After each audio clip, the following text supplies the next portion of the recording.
Have to say. I'm going to introduce Professor Robin Miskolci from the English department, who will introduce tonight's speaker.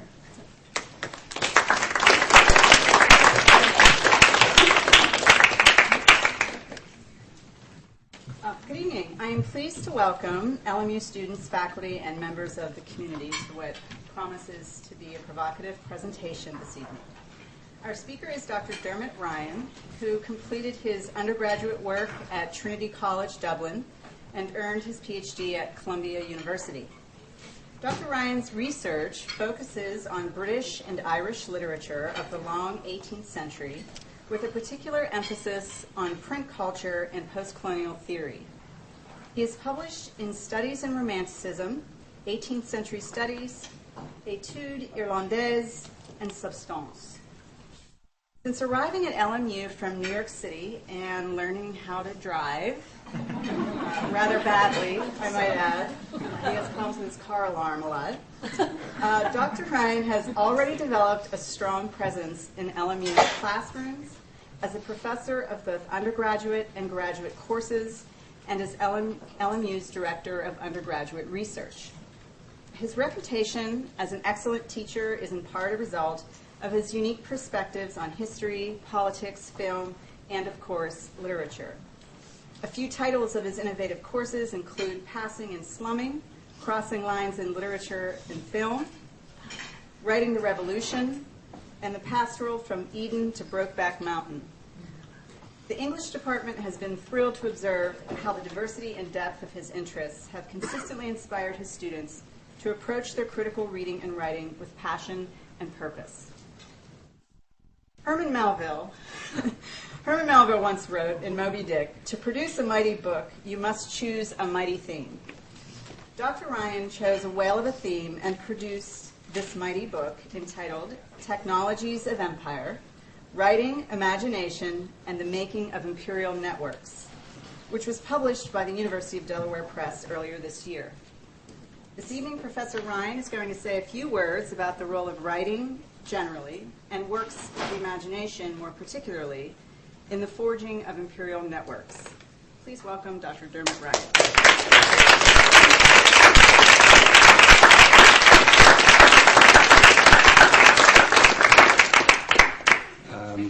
Where's Jamie?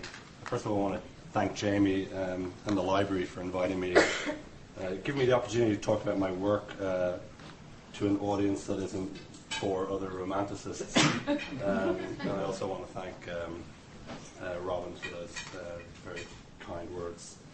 I'm trying to do this without notes, and I hope I and you don't regret this. My book is basically the product of 10 years' work, so I could just go on and on and on. And if I am going on and on and on, just remove yourself to the bar and talk. The perpetual motion machine. So this is a faculty pub night, and I thought it was appropriate that I should make my talk be about a pub.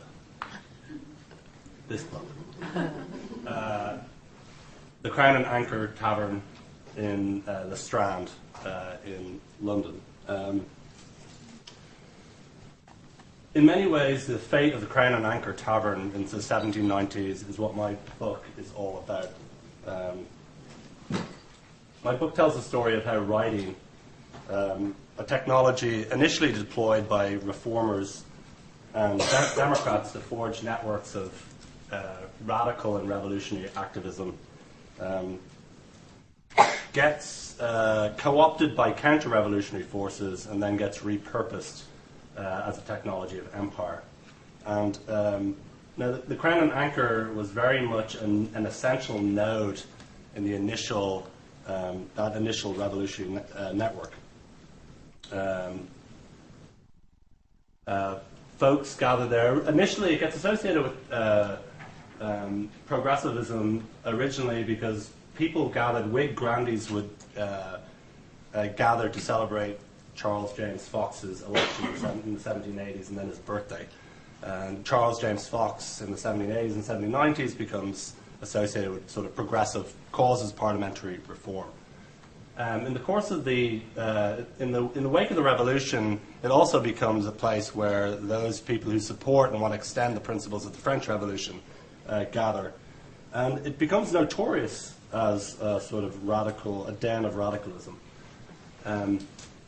Here we have one of countless caricatures that represent the Crown and Anchor in the early 1790s.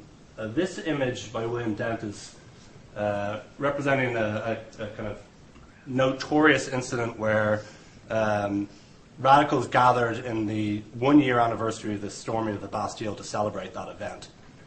And so we have here Charles James Fox. He's a rather large gentleman here, holding hands with Joseph Priestley, dancing around a witch's cauldron. We've got you notice that there's the crown, which has now been turned upside down because their goal is to topple the monarchy, and the anchor on the cauldron. There's a charming nymphs,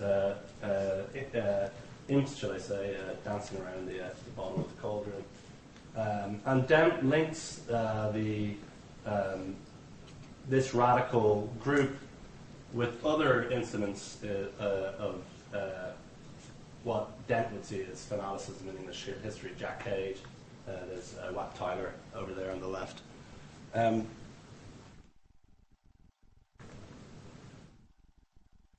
People would gather in the Crown and Anchor tavern to discuss radical works by people like Thomas Paine, Joseph Priestley.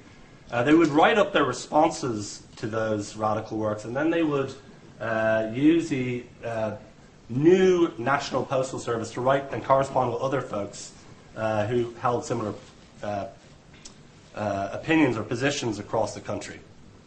One of those, Henry Wisemore, sends a letter, writes to Edmund Burke, who we all know. Edmund Burke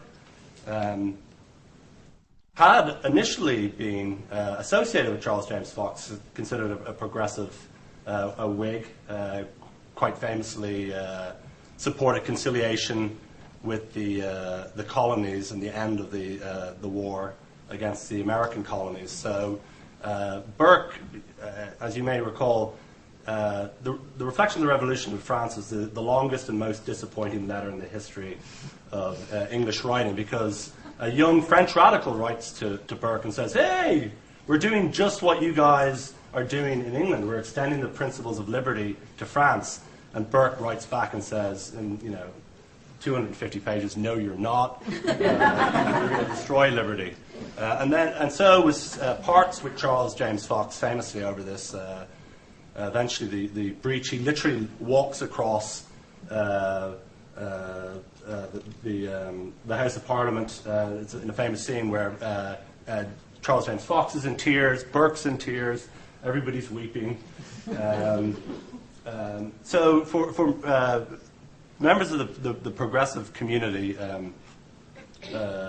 Burke is seen as a traitor to liberty. And this is what Henry Wisemore writes to Edmund Burke. And I really do want to do this. I know it's inappropriate, but I actually do want to read this in an English accent. I'm actually wishing your husband was here. You could do a really good job of this. I've taken the liberty of enclosing you the proceedings of the Unitarian Society who dined at the King's Head Tavern on Thursday last. One toast relates particularly to yourself, and I do assure you that it met with the most cordial approbation of the whole company, who really felt that gratitude to you which they have expressed. If you had not written, we should not have been blessed with Paine's magnificent answer to you, which is a book that must tend to open the eyes of the people of England. Several hundreds, and if the House would hold them, I might say thousands of friends of the glorious revolution in France will dine together to commemorate this great event on the 14th of July next at the Crown and Anchor Tavern.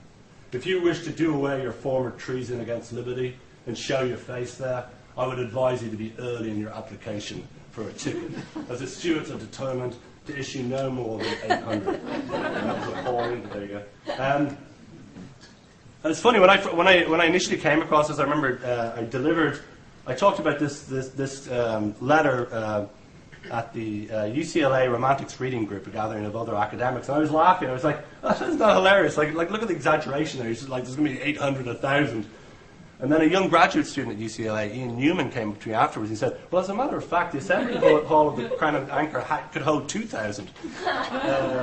And actually, you should check out Ian Newman. Ian Newman is now doing the book, the research project that I would love to do. He's writing a book on taverns in the 1790s, and he's currently collecting a database of all the pubs where the London Correspondence Society gathered in London. So there's like pictures of him beside all these pubs. And I wish I could be his research assistant.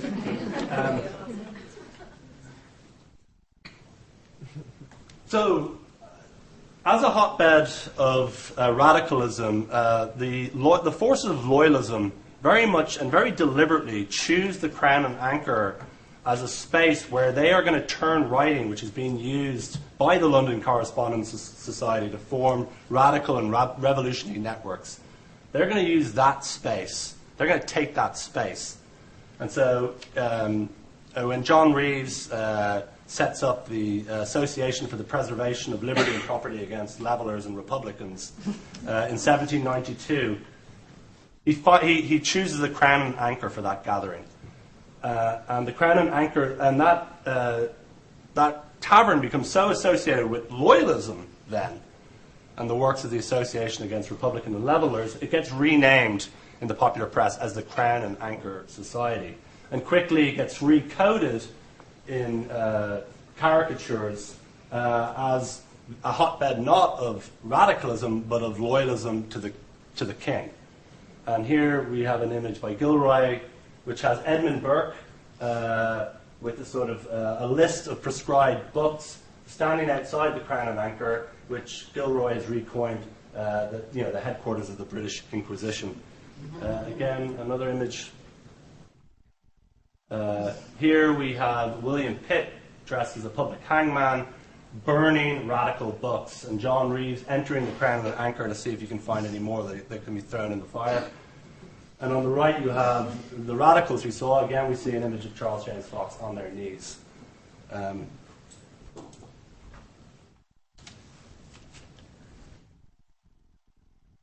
Now,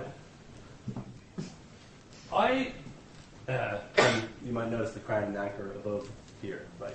Here again, we've got the title, but we've also got the Crown and Anchor. Gilroy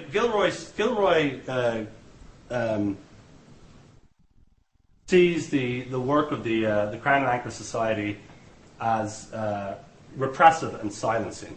Here we've got what the activity they are doing is burning books, and he has every right to kind of reduce them that as a satirist in this satirical image. I think it's important for us to realize that's not what the Crown and Anchor Society was about. The Crown and Anchor Society was about taking all the activities and practices that the radical community was doing around print and turning them to loyalist, counter-revolutionary, moving them in a counter-revolutionary direction. So, not only do they set up the association, they set up a kind of network of associations across the country. They correspond with one another. They publish pamphlets. They intimidate people, sure, and they intimidate many taverns. They threaten taverns with bringing, threaten them for sedition if they continue to hold the meetings of the London Correspondence Society, for example. But they also threaten taverns if they refuse to let members of the Crown and Anchor Society gather. So in this way, I see the activities of the Crown and Anchor Society as very much embodying Enlightenment principles. And I see my own project as very much part of a larger project that is about reimagining the Enlightenment.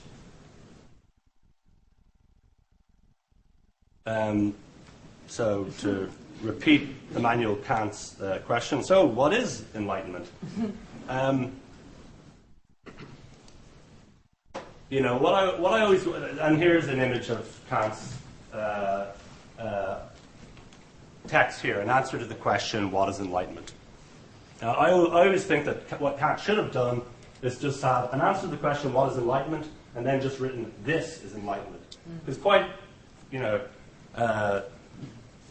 Kant's argument is what I am doing is enlightenment. Somebody has asked me a question in a newspaper, and I have written an answer to that question. It is a performative event. It is performing enlightenment. Enlightenment is about the act, getting involved in people arguing through print with one another, gathering to talk about those arguments, and then to publish responses or supporting arguments.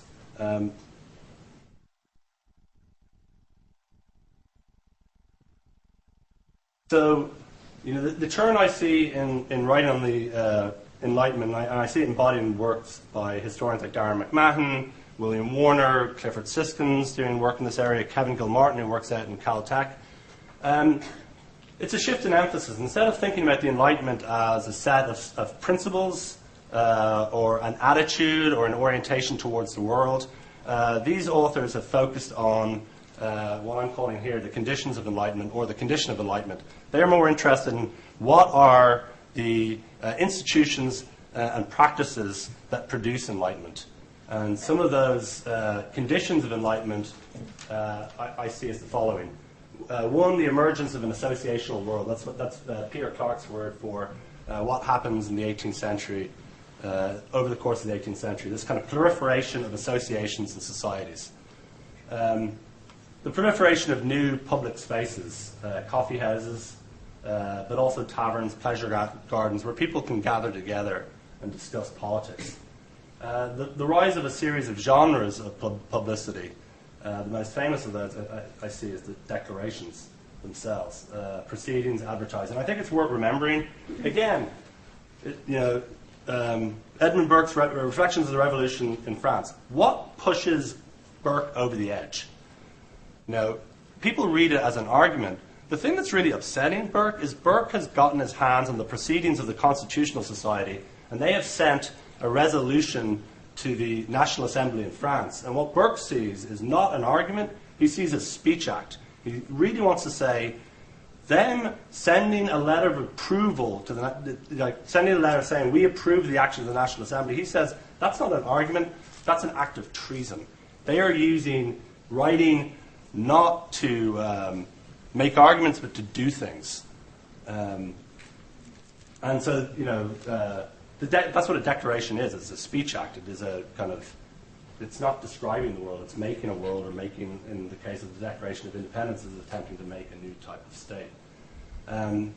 Other conditions of enlightenment, the extension of the postal system, and finally the consolidation of a print, the consolidation of a print culture and all the activities and types of political and social networks that a world saturated by print allows. And that is what Burke saw happening in the 1790s. This is what he writes in the Regicide piece. The correspondence of the moneyed and mercantile world, the literary intercourse of the academies, but above all the press, of which they had in a manner entire possession, made a kind of electric communication everywhere. The press, in reality, has made every government in its spirit almost democratic. Notice here that Burke is not interested. He's talking about a set of institutions and practices. He's not interested in a particular argument or principles. Now, I don't think it's any coincidence that a number of those authors who've helped me think differently about the Enlightenment, like Clifford Siskins and William Warner, are involved in digital humanities. Siskin is now involved in the remediation project with the Public Library in New York, and William Warner is involved in the digital humanities program in UC Santa Barbara. I think, not only is digitalization allowing us to do new things in the 18th century, that we're only beginning to explore, like do searches that we've never been able to do before, etc. Use kind of bring quantitative analysis to the 18th century in a way that we were unable to do before digitalization. I think it's also transforming the way we think about the Enlightenment and the Romantic period.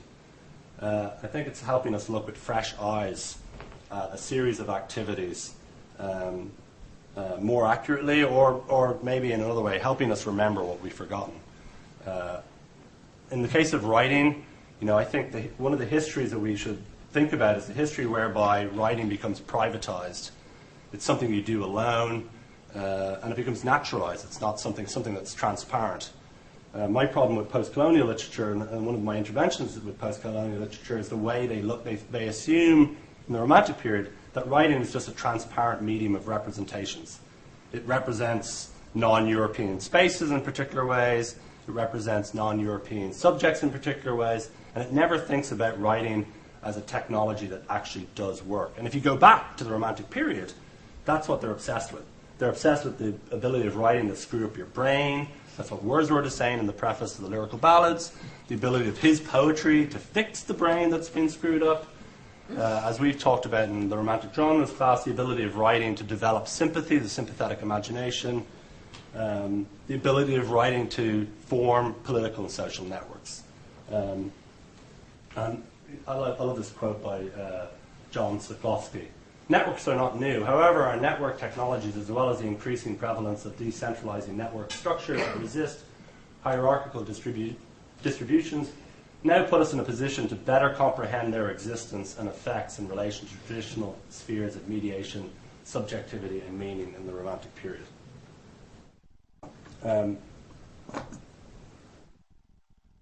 So one way we can look at writing with fresh eyes is to start seeing writing as a social, a communication technology, as a kind of something like a social media.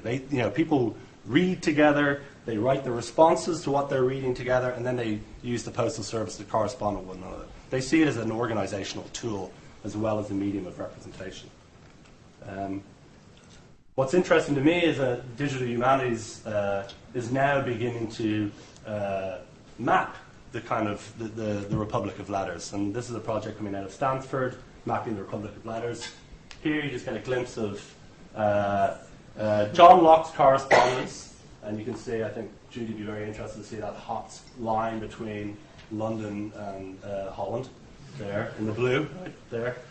And as the people point out, although Voltaire talks a lot about England, you'll notice that he isn't actually corresponding that much with England.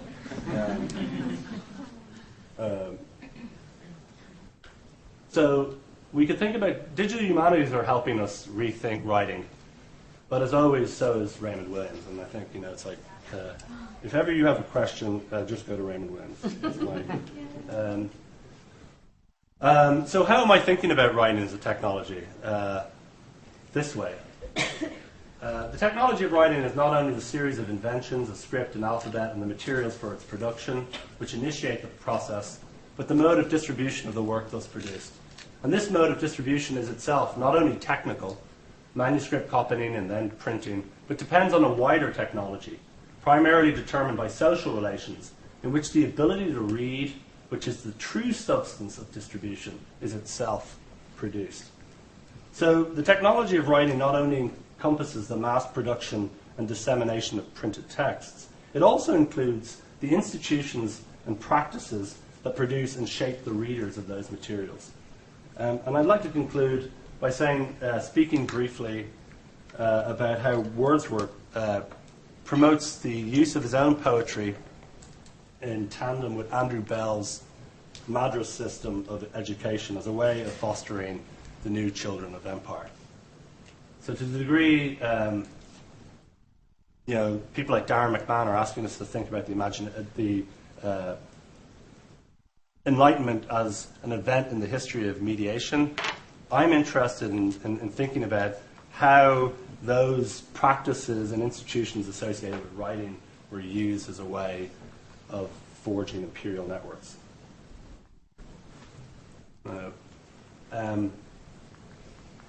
William Wordsworth, like many other writers in the 1790s, was really interested in the kind of the work writing could do, particularly the restorative work writing could do, the way it could fix people's imaginations, and I said that's what he talks about in the preface. But Wordsworth, over the course of the 1790s, let's talk about the early years of the 1800s, gets increasingly frustrated with the inability of people to read his poetry. He's like, I've got this magic thing that fixes people's imagination, but we don't have the readers to read the poetry. Because he's, and how does he know that? Because he keeps on getting awful reviews, and his poetry is not selling.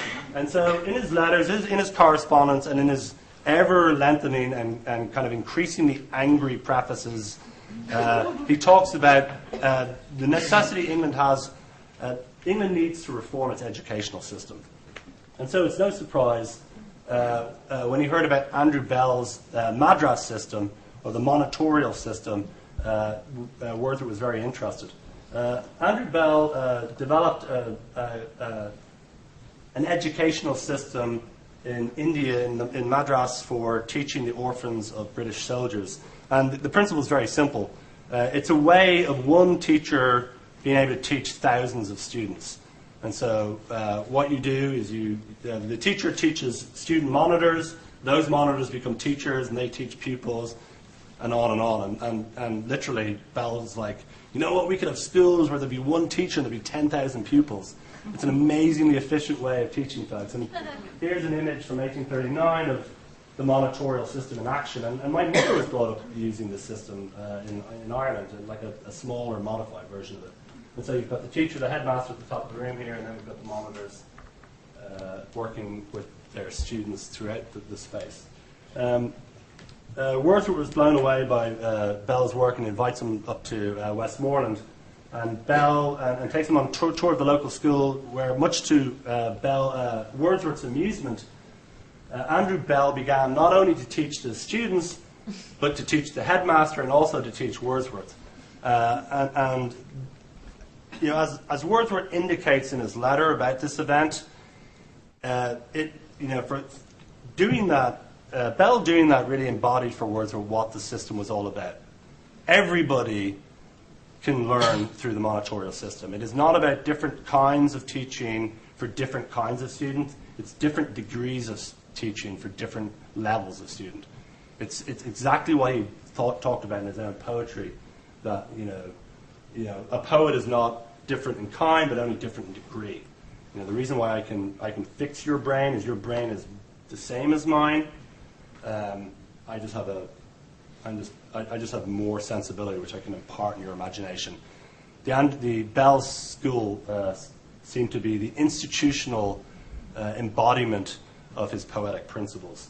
And so he can say, he can make this, what seems like an absurd statement now. Next to the art of printing, Dr. Bell's system is the noblest invention for the improvement of the human species.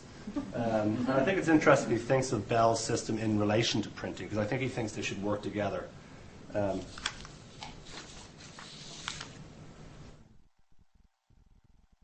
want to finish by looking at how Bell's system appears in the Excursion, Wordsworth's 1814 long poem. Oh, for the coming of that glorious time, when prizing knowledge as her noblest wealth and best protection, the imperial realm, while she exacts allegiance, shall admit an obligation on her part to teach them who are born to serve her and obey, binding herself by statute to secure for all the children whom her soil maintains the rudiments of letters. In a note, Wordsworth attaches a note after Rudiments of Letter, where he says, Dr. Bell's system is the best way of achieving this idea of universal literacy. And the speaker in the Excursion very explicitly codes this as an imperial project. Change wide and deep and silently performed, this land shall witness. And as days roll on, earth's universal frame shall feel the effect, even till the smallest habitable rock, beaten by lonely billows, hear the songs of humanized society. I always wonder what the society was before it was humanized. The speaker's apostrophe happily concludes with a vision of a ram. A twofold image on a grassy bank, a snow-white ram, and in the crystal flood, another and the same.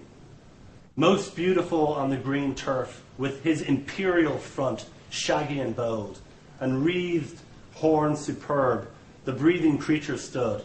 As beautiful beneath them showed his shadowy counterpart. Each had his glowing mountains, each his sky, and each seemed center of his own fair world. Antipodes, unconscious of each other, yet in partition with their several spheres, blended in perfect stillness to our sight. Now, I think for me this sort of embodies the contradictory impulses of the imperial project, right? One, you kind of want the imperial subject, you want the shadowy counterpart to be an image, a mirror image of the ram with its imperial front, but you also want it to be different, and you also want it to be in a separate sort of different, maintain a difference and maintain a separate world. But for me, the thing I find interesting is this image, for me, embodies the heart of Bell's program and Wordsworth's imagined role of poetry within it, which is the serialized nature of Bell's education system. The idea that you could, take Wordsworth's poetry and continue to produce again and again, replicate again and again, ad infinitum, another and the same. So I suppose in conclusion,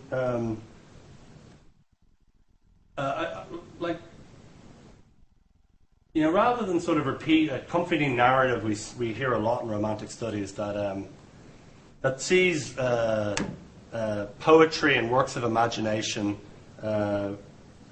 places them under the sign of political progress, resistance to empire, or only associates conservative impulses in romanticism with kind of repression and silencing.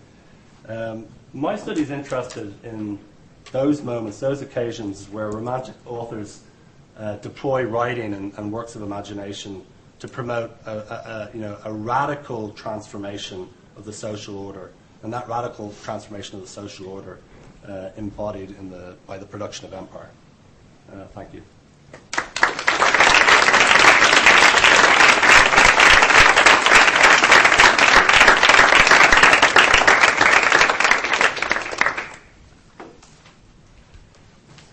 Yeah, any questions? Yeah. So your conclusion surprised me a little bit, because I thought where you were going was that, in fact, conservatives deployed the same Enlightenment techniques that were, in fact, themselves radical as the people who thought that they were radical. So that somebody like Burke, even while he is arguing for a conservative, organic vision of the Constitution and against the French Revolution, in fact, was engaging in the same media practices as people, as radicals. Right. It seems like does this flatten the difference? I mean, do conservatives in this period then actually, was there any escaping it? I mean, it seems like this is a kind of inevitable to participate in this print culture, or in the culture of Enlightenment, which I completely agree, and that it was a social process as much as a set of ideas. I think that's very. I mean, I completely agree from what I've read. People like Pike Jacob and Wanda Schiebinger, and there are a whole bunch of historians who've written about that as well. Right. But does that mean that to have a conservative, that there was no conservative position? I mean, there was no escaping Enlightenment technology because it was everywhere. It was social change. It was embodied, and it was actually about a broader Atlantic and imperial economy. Does that make sense? Yeah.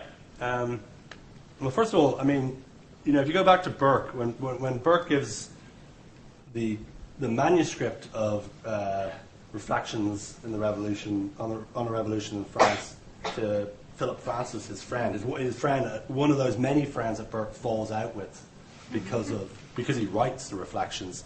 Francis makes the point. It's like, is this becoming of you? I mean, the first thing I love about it, the first thing he says is like, whoa, what was that with Maria Antoinette? Everyone knows she was a whore. That's what he literally says. That. It's like, what are you doing on that one?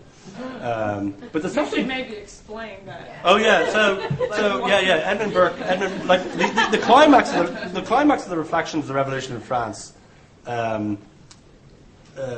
is a description of a bunch of revolutionary ruffians bursting into the bedroom of the King and Queen of France, Maria Antoinette being the Queen, and stabbing her bed with their poniards. It's a beautiful scene where they've all got their knives out, like it's so graphic and it's so phallic.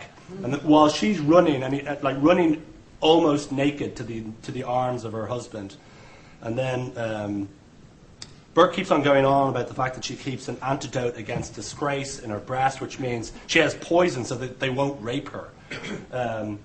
And Francis was making the point that, like, whoa, you're kind of talking about her as like this, pure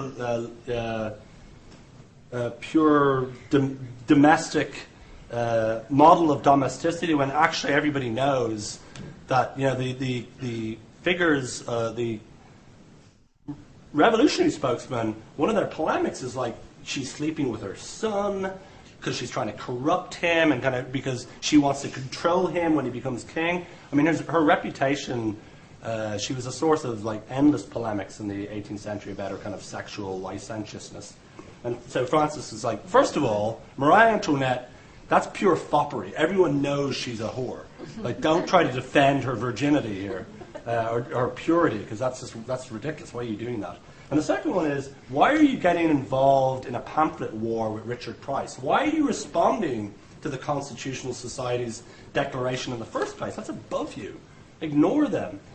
And so I think it is really significant. Burke makes a call there, and he says, no, you actually have to get into the mire with these people. And I think that's like Hannah More does the same thing. I mean, Hannah More in Village Politics, a little pamphlet she makes, I think implicitly she's making the argument that like these guys are using radical print to sort of like to organize revolutionary forces in England. We have to get involved in that war. Now, is there any? I think somebody like Kevin Gilmartin, in writing against the revolution, that's what he says exactly what you said, which is like although the very things that the conservatives are attacking, like the kind of rowdy, disorganized public sphere, the democracy of the public sphere, he says in some ways, in attacking, fighting the revolution on that ground, they actually encourage the very things they encourage the very practices that bother them, they see as democratic. I mean, my argument would be that, what I'm interested in is like, well, how do you take all these, if you think that writing has the power to build networks, and if you've been worried, as people in Ireland were, for example, that radicals are leaving radical pamphlets on all over the countryside at the doors of peasants, and we've got that kind of we've been worried about that, and now we've had a kind of an uprising in Ireland. People like Mariah Edgeworth says, look. The population is already literate. They're already reading and they're already discussing politics. We need to kind of recode those networks. And what I'm going to make an argument is like the thing we fear, the networking power of writing, can be used to forge networks of imperial administrators. That's one of the arguments. Like in her novels, you constantly get people moving around different parts of the empire and.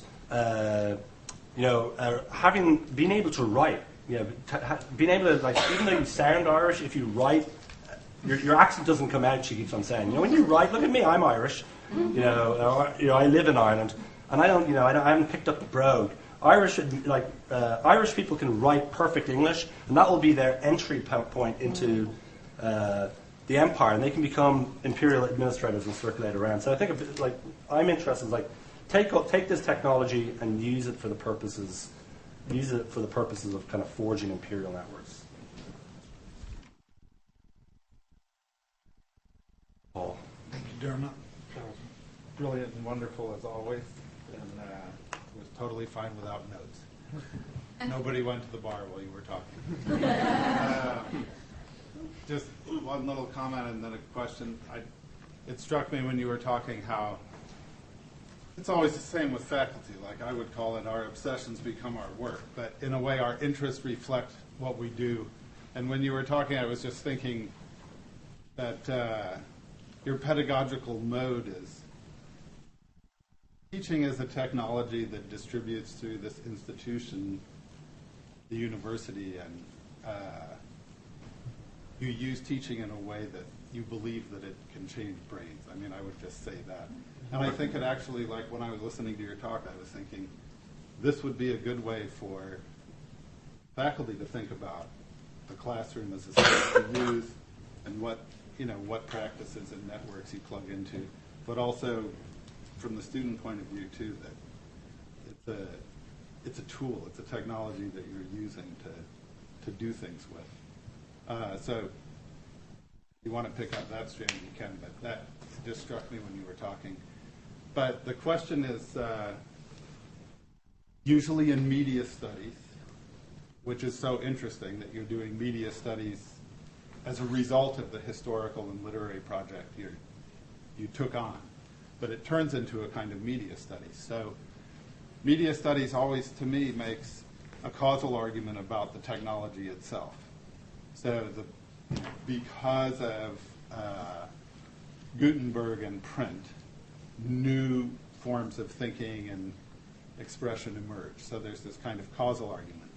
And I really love that you put up the Williams quote, because the Williams quote about writing as a technology is no, it's like it produces new ways of distribution and practice. It's clear in your talk that you're talking about distribution and practice and declaration and networks. But is there something like what the media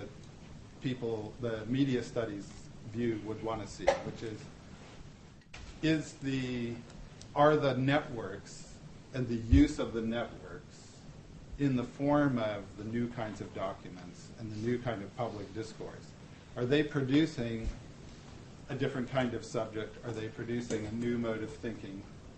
Is it changing the way that thought happens? Just the way that today I think a lot of people think the nonlinear nature of digital media and the distributed nature really literally changes the way that successive generations neurobiologically wire up and think, right? So, do you see an argument for a causal efficacy that at the subjective and thought level, not only the institutional and practice level? Right. Let me respond to the comment first. Because I was just talking with my partner today, talking with Alex about it.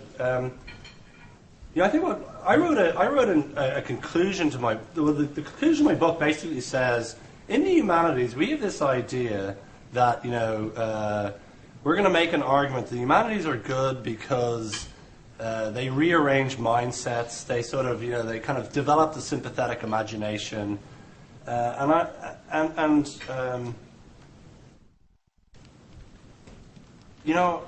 if you go back to Wordsworth, he makes the exact same argument for him, but for imperial ends. He's basically saying, yeah, my poetry can rearrange imaginations. It can make human beings, and that's what's going to turn those savages into good Englishmen. So for me, I'm concerned. I'm actually disturbed by that idea. That's what teaching. That's what we're meant to do. Is rearrange non-coercively or otherwise people's imaginations or mindsets. So I'll take that as a very backhanded compliment if that's what I'm doing. So you don't want to have any effect on students' mind? No, you don't want to say that. There is a good and a bad way to use the technology. This is it. I mean, that's what we're doing. Okay, that's where we're at now. That's exactly it. Which is we're at a point which is well, that's bad. That's using literature for bad things to civilize people, and we have a good way of doing it. But I think we have to think about how are we thinking about those methods? How are they different? In terms of let me work backwards from my own anxiety and my own reductive causal anxiety about reading practices being how they are being affected by the internet and by the way new ways in which we access text and new ways texts are organized, right? I'm just thinking in terms of like, you know, even just if you think about text which now have hyperlinks, or if you're reading text, if you're accessing text on a technology that allows you to do other things on the same technology.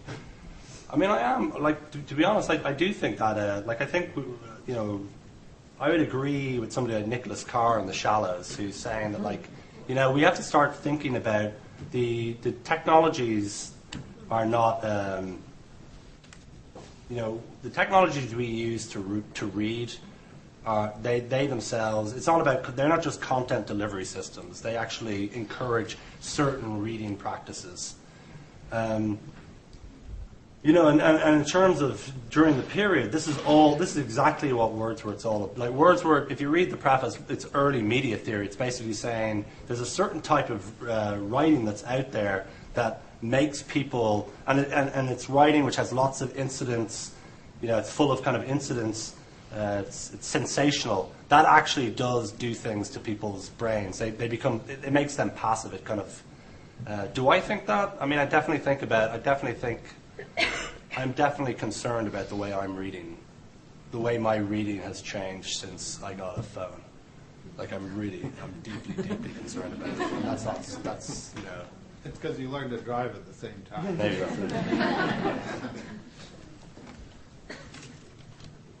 Yeah. Okay, Yes, my sir. question's not long. It's very short. I know you've learned a lot throughout your years of schooling, but what was it about this topic that made you so interested in going and diving deeper into it? That's a great question. Well, okay. One answer is it's funny the way this project started. It actually started with me kind of looking at Adam Smith, what he has to say about the imagination. I'm like, wow, that really looks like, the way he's talking about the imagination, the way it works, it really looks very different than Locke. It looks much more like a romantic theory of the imagination. It's like an active imagination that like kind of isn't dependent on past experiences. You know, Locke basically says, we take in a load of, we're a blank slate, we take in a load of stuff, and all our imagination is recombine that in different orders. So you kind of take a horse, you have to have seen a horse, you've had to see a horn, and you just make a unicorn by putting a horn on a horse. And Smith's saying something very different. And I told it to my one of my dissertation advisors, Clifford Sisker. I said, it looks like, that looks really, the imagination looks really active. He said, no, it's not, no. Smith, he's a Lockean inside out. And then I actually just like ended up writing him a long email, quoting a load of Smith, and just glossing it. He came back and he's like, my God, you're right. No one's been reading the imagination in Smith. And it is, you know, and that's where, you know, the book started by me talking about the imagination as a technology. That Smith says, you know, the imagination is a technology in the sense that it can be trained, it's historical. If you have a certain type of economy, you have a certain type of imagination, and savages don't have that imagination because they don't exchange stuff, so they can't put themselves in the place of another person. So at first I was making an argument that the imagination is a technology that can imagine empire. Because Smith at the end, Smith starts talking about, like, one of the great things about the imagination is it can kind of constellate things that were never put together. It kind of makes them into constellations. And at the end of The Wealth of Nations, he makes a point which I think was always read satirically, which is like, you know, we have built an empire in imagination only.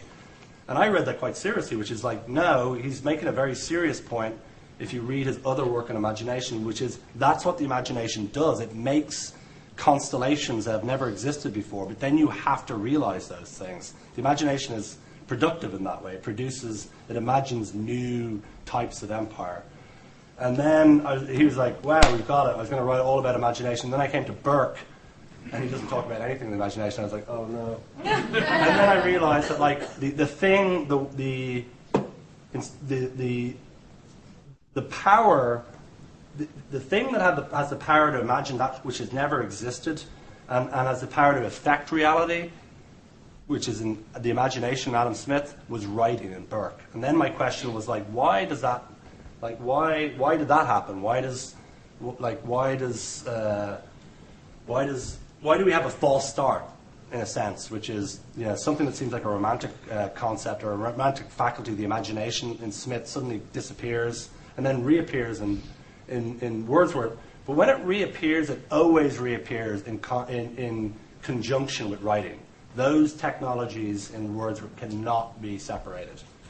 Writing and imagination work together. My poetry will help your imagination. Bad poetry will destroy the imagination.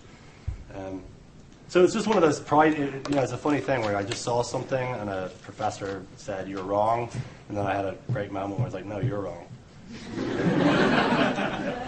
It went from there. Yeah. Was there any point, you might have just touched on this in the last, the answer to the last question, but was there any point in your research where you were just really frustrated and kind of about to just throw everything away and just kind of give up, and then why didn't you? About to get a PhD? No. That point, exactly. Burke was devastating for me. That was a really tough point. But then again, it was a real breakthrough moment for me as well. When I got the breakthrough, then I went from actually Burke. Me realizing that Burke has this really amazing theory of writing and how writing works. That's the thing.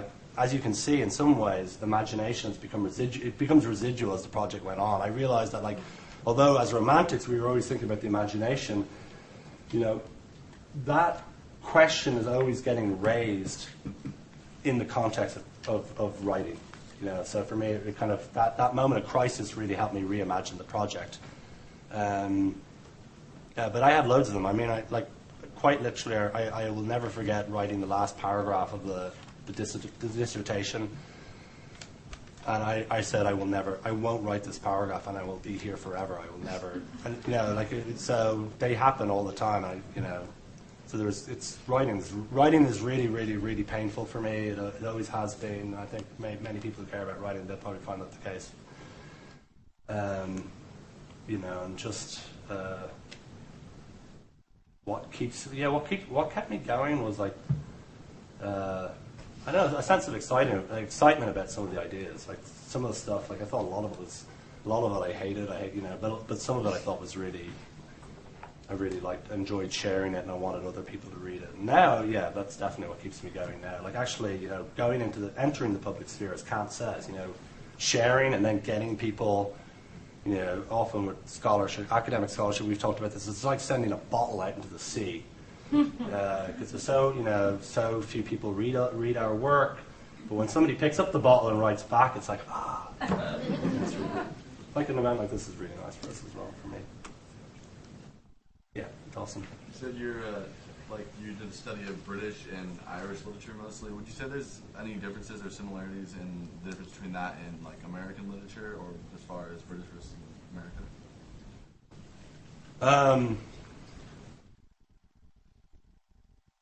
God, you have to. I mean, I'm so awfully, so ignorant of. I'm so ignorant of American literature during this period that one thing I do look at in my book is how Burke does a really amazing thing. Burke takes the revolution, which is being polemicized against is absolute anarchy, and he starts. That's his position at the beginning in the reflections on the revolution in France. He's it's a madhouse over there. It's crazy.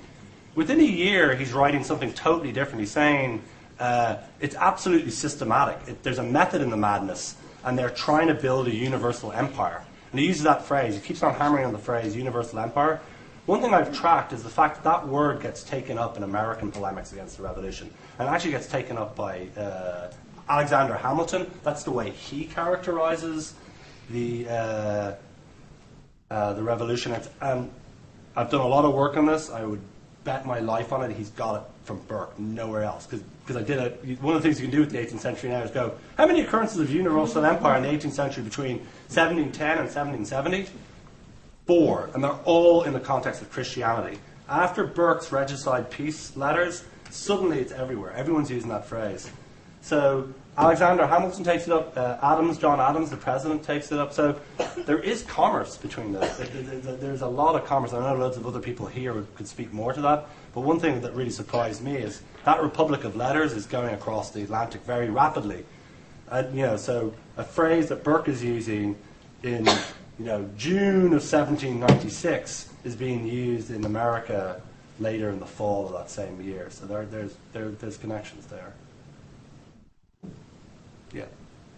You mentioned new public places as being a source of enlightenment, like coffee houses and taverns and stuff like that. And with our day and age, the new public place being like the internet and moving more and more online, do you see, and like our instant gratification culture, do you see poetry being written nowadays that would have any remnants later, or like even the same worth as poetry written at this point, like enlightenment? Well, first of all, I mean,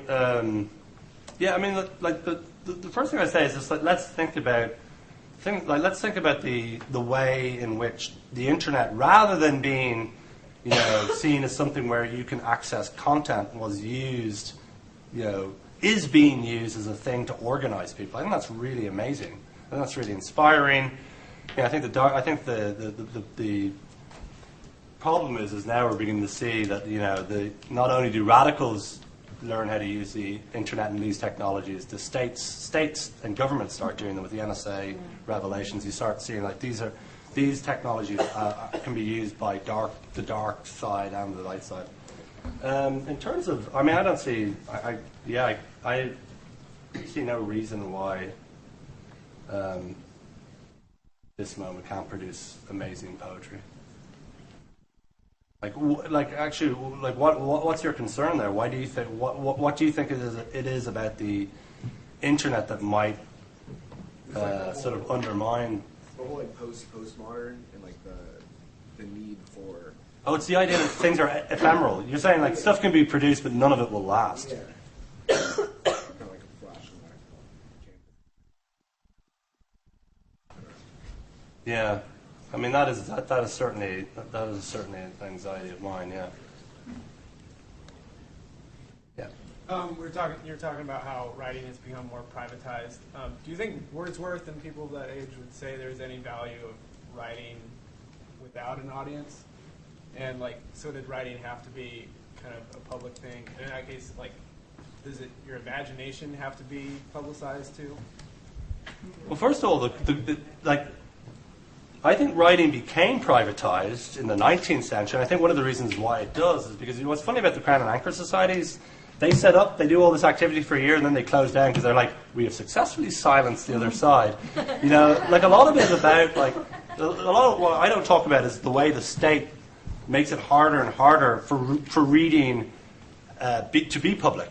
But I think one of the things about the internet is that it's become a public thing again. It's and that's the reason. That's one of the ways I think, this moment, our moment, the digital revolution has made us look at the past again differently and kind of go, wow, it was like that in the past. Because it is like that now. It is writing has become very public. We do a lot of I remember the first time this is going to show my age, but I remember the first time I wrote a reader's comment, and then everybody starts responding. I was like, whoa! The idea that I write something, and instantly loads of other people are weighing in on it. This idea that this is this, and then that document itself is a kind of collective document. That's amazing. Now the idea of writing, I think it'd be really interesting to think about will that type of ubiquitous public writing produce an interest in the writing version of Instagram or something, where you write something, it appears momentarily and then it's gone forever, or that you write something and you don't share it, or that within writing writing that draws more attention to what is being withheld. Nick? I'm curious to know your take on how our sort of modern moment with the internet as our network compares to the networks that you studied and you researched in the barrier to entry. Because one of the obvious differences is that with the internet we have a much lesser barrier to entry and just an overflow of content, really. And whereas with the Romantic period, you still needed to be an intellectual. You needed to know what you were talking about. You need to be able to read and write. Yeah, you needed to have a really solid perspective to be able to engage in this network. Whereas that's not as much the case. Yeah, I mean, I shake my head because like you read such idiocy in the 1790s that you don't have to be smart, but you have to be able to read and write. And you also have to have access to, somebody who's going to publish your work. The barrier is very high, and that's something that's invisible, I think, in what is Enlightenment by Kant, where he's like the reading world, and you kind of go, wow, it's really exciting. Anybody can enter the reading world, and then you realize, well, no, actually, that's actually a tiny fraction of the population of any one country at that time. So. Yeah, there were huge barriers to entry, and I think that's what's so cool about Raymond Williams as well. That quote, he draws attention to that, which is like distribution isn't just about pumping out copies of Thomas Paine, but it's producing people who can read Thomas Paine, and that's actually a massive social engineering. That's a massive project, and during this time, there's all sorts of debates about. Actually, this is another debate about like among the conservatives, which is, do we keep them illiterate? And then there's all like Hannah More's really interested in the possibility you can teach poor people how to read but not write. That's a real that's one of their big ventures, which would be great because it can be one way. We can just transmit our messages, but they can't use the technology to produce their own messaging. So yeah, no, it's tiny. I mean, but I think it would be very interesting to think about what are the barriers to entry here now, like what And that idea of glut, my next project I would be interested in, I've thought about writing a book on glut, because that immediately becomes an anxiety in the 1790s as well, which is like, we're just producing too much writing, and in all this writing, the truth gets lost among all the garbage. I think that's an anxiety we all have, right, which is like, everyone can write now, and that everyone has a blog, but nobody's reading the blogs, because there's too many of them. How did your research in this area make you want to, or influence your desire to move more into passing and slumming? It's funny. I've been thinking about that. So I'm teaching a class on passing and slumming. Well, I mean, I think something that I've soft-pedaled a little in this presentation is my deep interest in imperialism and empire building, and my interest in passing and slumming initially, and my interest in passing comes in my interest in kind of Victorian representations of imperial administrators passing. There's a fantasy that the British, a Lawrence of Arabia type figure, like somebody who is like, a British agent can become more Arab than the Arabs themselves, and then can come back and share their knowledge of what it's like, what the Arabs are really like when there's no British people around with us. So there's in a lot of imperial literature in the late 19th century, there's that figure, the figure of the kind of imperial passer. And then there's the reverse of that coin, which is anxiety about foreigners passing as English. So you've got somebody like Dracula, who kind of hires Jonathan Harker, an English gentleman, and tries to then learn how to be a gentleman. So he can go pass as an English gentleman and, feed on good English ladies, So and that I think is speaking to an anxiety about reverse colonialism, which is like, as we go over, as Wordsworth says, as we make them into little English people, they can come back to our place and pass themselves as that. So, from that, and I'd always been fascinated with those figures because I'm just interested in I was somebody, I think we all feel, when I was going to Trinity, half the reason I study English literature was because I didn't want to be Irish. I wanted to pass as English, and so I think for me, it touched into something deep about a kind of working class person striving into the middle class. So, although I kind of find these figures are like Tom Ripley, right? They're always represented really negatively. I think part of us, or part of me, certainly understands that person because I feel like that person. I feel like somebody who's always trying to be somebody I was not, and using education or using anything to try to pass myself off as somebody different. So it originates in that kind of in an imperial context, and then I said, wow, let's see how it works in an American. It was also an opportunity for me. I really wanted an opportunity to kind of make connections between my research in British and Irish literature and American literature. Yeah. we're talking a lot about distribution networks, and it's kind of making me wonder how non-published writing, journals, diaries, that sort of thing, how it fits into the scheme. You know, is it more, does it kind of have a religious slant, your kind of self-improvement, or is it kind of even be like a self-radicalization, you know, kind of finding your own words and your own voice without needing to publish it and then interact with other people? Yeah. I mean, the only thing I'd say is Wordsworth very much sees his own poetry. That's something you should do by yourself. You don't do it with a group. You do it alone. And there are these genres in the 18th century that are interested in writing as a kind of something you do for you, like the conversion narratives. You know, you might share them with your congregation, but really that's writing for yourself, because it's about you coming to understanding of how you came to God, and writing can be that. It can be a tool of self-improvement, so rather than a tool to kind of network with people, you know, other people. One last question. Hey.